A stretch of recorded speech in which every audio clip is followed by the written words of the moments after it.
Good morning, class. Today we are continuing our chapter 6 Towns, Traders and Craft Person.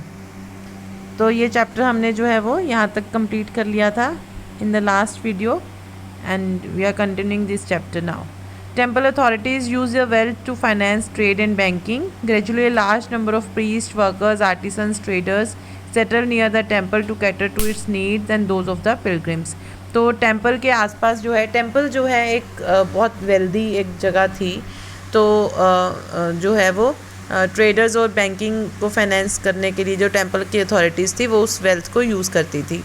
तो धीरे धीरे क्या होता था कि उसी टेम्पल के आसपास जो है वो प्रीस्ट, वर्कर्स, आर्टिसंस, ट्रेडर्स जो हैं वो सेटल हो जाते थे, सो दैट जो भी पिलग्रिम्स आ रहे हैं, बाहर से लोग आ रहे हैं, वो उनकी नीड्स को फुलफ़िल कर पाएँ और अपना इनकम सोर्स भी बना लें.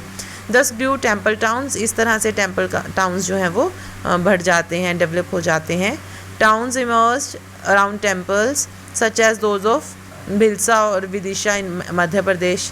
तो जैसे विदिशा टेम्पल है मध्य प्रदेश में, वो डेवलप हुआ. सोमनाथ इन गुजरात. तो ये ऐसे टेम्पल्स हैं जो उस टाइम पे इसी पर्पस से जो है वो डेवलप करे गए थे. Another important temple towns including Kanchipuram and Madurai in Tamil Nadu and Tirupati in Andhra Pradesh. तो ये बहुत सारे फेमस टेम्पल्स हैं, आपने इनका नाम ज़रूर सुना होगा. तो उस टाइम पे डेवलप हुए थे मेडिवल टाइम में, और इनका रीजंस यही रहे थे. तो pilgrimage centres also slowly developed into township. Vrindavan and Tiruvannamalai are examples of two such towns. तो ऐसे दो टाउन्स जो हैं वो तमिलनाडु और यूपी में डेवलप हो गए थे. Ajmer Rajasthan was the capital of the Chauhan kings in the 12th century and later become the subah headquarters under the Mughals. तो अजमेर जो है वो चौहान्स की कैपिटल थी और धीरे धीरे जो है वो मुगल्स का भी सूबा हेडक्वार्टर बन गया था. तो it provides an excellent example of religious coexistence. Khwaja Moinuddin Chishti, the celebrated and Sufi saint who settled there in 12th century, attracted devotees from all creeds. तो ये जो एक आप कह सकते हो कि ये ख्वाजा की जो ख्वाजा मुर्शिदीन चिश्ती ने जो है वो 12th century में बहुत सारे लोगों को अट्रैक्ट करा. Near Ajmer is a lake Pushkar which has attracted Pilgrim from ancient times.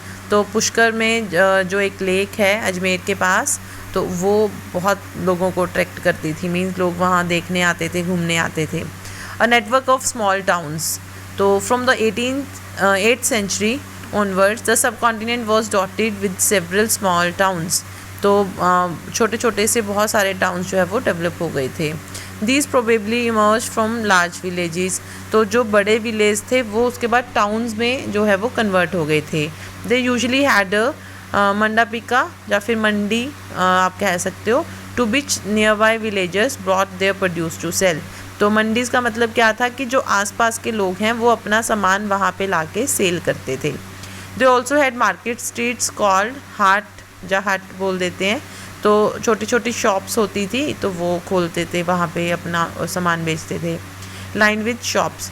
Besides, there were streets for different kind of artisans such as potters, oil pressers, sugar makers, toddy makers, smiths, stone masons. तो ये लोग जो हैं वो गलियों में ही अपना जो है वो काम कर लेते थे. While some traders lived in the town, others traveled from town to town. कुछ लोग उसी टाउन में रहते थे, कुछ एक से दूसरे टाउन में मूव करते रहते थे. Many came from far and near to these towns to buy local articles and sell products of distant places like horses, salt, camphor, saffron, betel nut and spices like pepper. तो बहुत सारे ऐसे जो traders थे वो ये सब सामान जो है वो सेल करते थे. यूजली सामंत और इन लेटर टाइम्स ज़मींदार. तो ज़मींदार को सामंत बोलते थे पहले.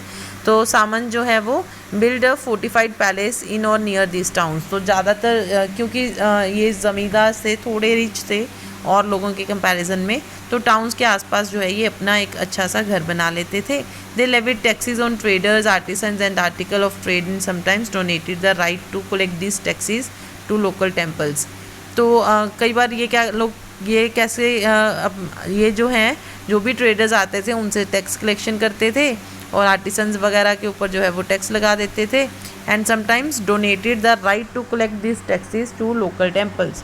और कई बार ये जो राइट हैं वहाँ के लोकल टेम्पल्स की अथॉरिटीज़ को भी दे दिए जाते थे, which had been built by themselves और बाय रिच मर्चेंट्स, जो कि कई बार रिच मर्चेंट्स के द्वारा ही बनाए गए होते थे। These rights were recorded in inscriptions that have survive to this day. तो ये सब हमें कैसे पता चलता है, तो उन्होंने ये सब जो है वो इंस्क्रिप्टेड फॉर्म में लिखा हुआ है, जिससे आज के टाइम पे हमें ये सब पुरानी बातें पता चलती हैं। तो किस टाइप के टैक्सेस थे, टैक्सेस ऑन मार्केट्स, तो जैसे there were taxes in kind of sugar and jaggery, तो गुड़ और चीनी के ऊपर जो टैक्स लगता था, डाइज़ के ऊपर, थ्रेड, कॉटन के ऊपर, ठीक है, मीन्स काफ़ी चीज़ों के ऊपर जो है वो टैक्स लगता था। और sometimes this taxes were collected in kind and sometimes in cash.